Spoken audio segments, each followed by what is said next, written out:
अस्सलाम वालेकुम स्टूडेंट्स, आज का हमारा टॉपिक है इडियम्स के मुताल्लिक़। अपनी राइटिंग और स्पीकिंग को नेटिव लाइक बनाने के लिए इडियोमैटिक एक्सप्रेशन का मुनासिब इस्तेमाल, उन पर अबूर हासिल करना बहुत ज़रूरी है। चलो शुरू करते हैं। आज हम पहला हैप्पीनेस के बारे में पढ़ते हैं। हैप्पीनेस के बारे में पहला idiom to be in cloud nine, जिसका मतलब होता है टू जंप विद जॉय, खुशी से उछलना। I am on cloud nine. Thrill to bits, इसका मतलब होता है टू बी वेरी हैप्पी, बहुत ज्यादा खुश होना। I am thrill to bits in the seventh heaven, in the seventh heaven, to be very happy, बहुत ज्यादा खुश होना। After getting admission in the college, he is in the seventh haven.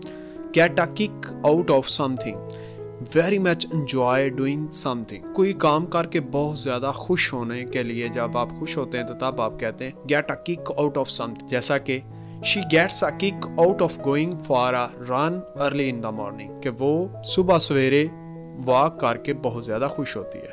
Do something for kicks, खुशी के लिए खतरा मोल ले। Do something because it is exciting and dangerous, कोई काम ऐसा करना कि जो कि हो तो पुरखतर लेकिन आपके लिए खुशी का बायस हो। For example, she conducted some experiments for kicks, jump for Joy, किसी चीज के रूनुमा होने पर बहुत खुश होना। किसी चीज का जब कोई चीज रूनुमा हो तो उस पर खुश होने के लिए हम इडियम इस्तेमाल करते हैं jump for joy. Be very happy on happening of something. Shahbaz jumped for joy when he had passed the examination, jump for joy. Be floating or walking on air, ये आप उस वक्त इस्तेमाल करते हैं जब आप किसी अच्छे काम के रूनुमा होने पर फूला न समाना, बहुत ज्यादा खुश होना। Be happy for happening something good.